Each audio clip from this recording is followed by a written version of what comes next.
أعوذ بالله من الشيطان الرجيم. بسم الله الرحمن الرحيم. ولقد أوحينا إلى موسى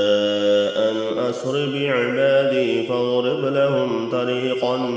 في البحر يبسا لا تخاف دركا ولا تخشى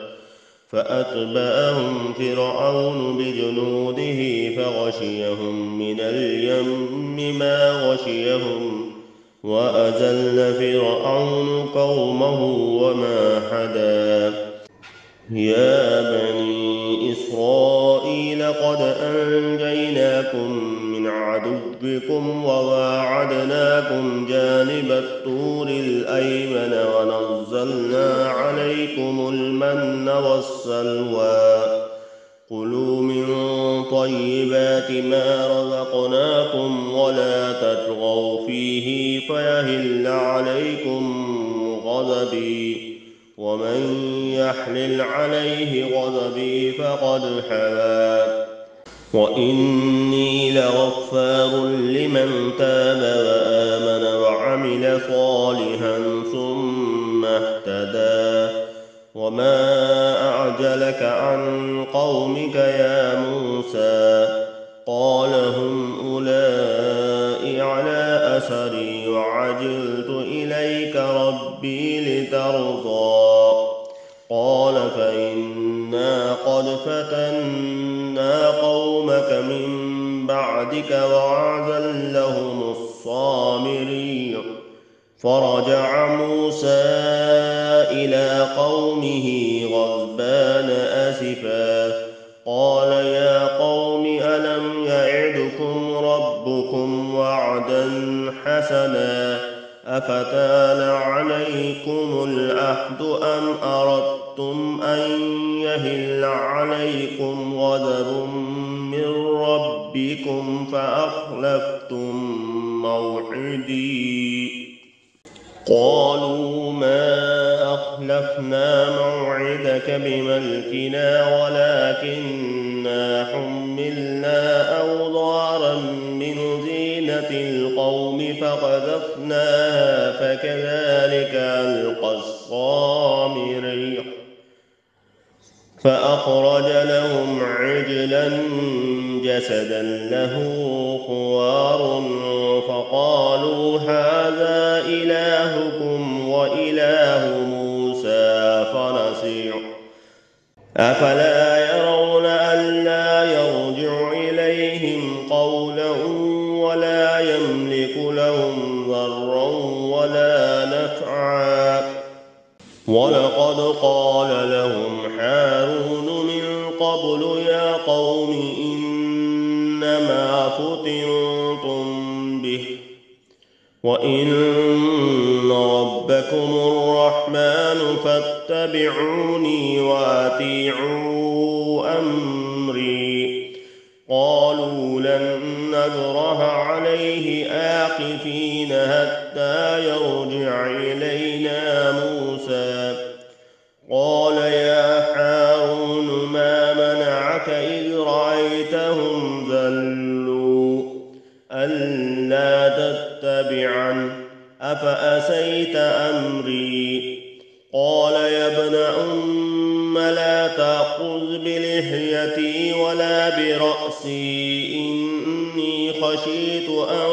تقول فرقت بين بني إسرائيل ولم ترقب قولي. قال فما خطبك يا سامري. قال بصرت بما لم يبصروا به فقبضت قبضة من أثر الرسول فنبذتها وكذلك سولت لي نفسي.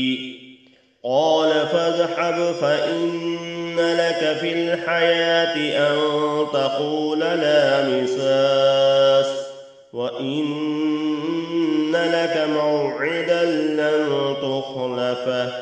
وانظر إلى إلهك الذي ظلت عليه آكفا لنحرقنه ثم لننسفنه في اليم نسفا إنما إلهكم الذي لا إله إلا هو وسع كل شيء علما كذلك نقص عليك من أنباء ما قد سبق وقد آتيناك من لدنا ذكرا من أعرض عنه فإنه يحمل يوم القيامة وزرا خالدين فيه وساء لهم يوم القيامة هملا يوم ينفخ في الصور ونحشر المجرمين يومئذ زرقا يتخافتون بينهم إن لبثتم إلا عشرا نحن أعلم بما يقولون إذ يقول أمثلهم طريقة إن لبثتم إلا يوما ويسألونك عن الجبال فقل ينسفها ربي نسفا فيذروها قاء سفسفا لا ترى فيها عوجا ولا أمتا يومئذ يتبعون الداعي لا عوج له وخشعت الأصوات للرحمن فلا تسمع إلا همسا يومئذ لا تنفع الشفاعة إلا من أذن له الرحمن ورضي له قولا يعلم ما بين أيديهم وما خلفهم ولا يحيطون به علما وأنت الوجوه للحي القيوم وقد خاب من حمل ظلما ومن يعمل من الصالحات وهو مؤمن فلا يخاف ظلما ولا حزما وكذلك أنزلناه قرآنا عربيا وصرفنا فيه من الوعيد لعلهم يتقون أو يحدث لهم ذكرا فتعالى الله الملك الحق ولا تعجل بالقرآن من قبل أن يقضى إليك وحيه وقل رب زدني علما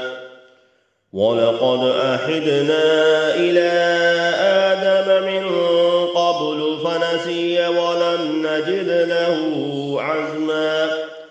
وإذ قلنا للملائكة اسجدوا لآدم فسجدوا إلا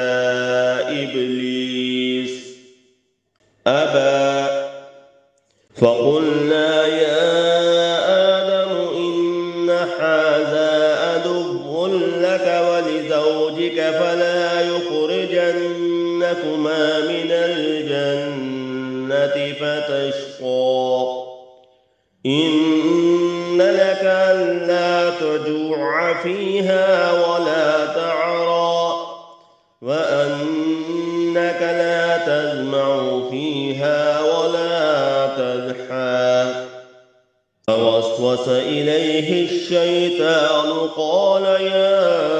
آدم هل أدلك على شجرة الخلد وملك لا يبلى فأكلا منها فبدت لهما سوآتهما وطفقا يخصفان عليهما من ورق الجنة وعصى آدم ربه فغوى ثم اجتباه ربه فتاب عليه وهدى قال اهبطا منها جميعا بعضكم لبعض عدو فإما يأتينكم مني هدى ومن اتبع هداي فلا يضل ولا يشقى ومن أعرض عن ذكري فإن له معيشة ضنكا ونحشره يوم القيامة أعمى قال رب لم حشرتني أعمى وقد كنت بصيرا قال كذلك أتتك آياتنا فنسيتها وكذلك اليوم تنسى وكذلك نجزي من أسرف ولم يؤمن بآيات ربه ولعذاب الآخرة أشد وأبقى أفلم يهد لهم كم أهلكنا قبلهم من القرون يمشون في مساكنهم إن في ذلك لآيات لأولي النهى ولولا كلمة سبقت من ربك لكان لزاما وأجل مسمى فاصبر على ما يقولون وسبح بحمد ربك قبل طلوع الشمس وقبل غروبها ومن آناء الليل فسبح وأطراف النهار لعلك ترضى ولا تمدن عينيك إلى ما متعنا به أزواجا منهم زهرة الحياة الدنيا لنفتنهم فيه ورزق ربك خير وأبقى وأمر أهلك بالصلاة واصطبر عليها لا نسألك رزقا نحن نرزقك والعاقبة للتقوى وقالوا لولا يأتينا بآية من ربه أولم تأتيهم بينة ما في الصحف الأولى ولو أنا أهلقناهم بعذاب من قبله لقالوا ربنا لولا أرسلت إلينا رسولا فنتبع آياتك من قبل أن نذل ونخزى قل كل متربص فتربصوا فستعلمون من أصحاب الصراط السوي ومن اهتدى.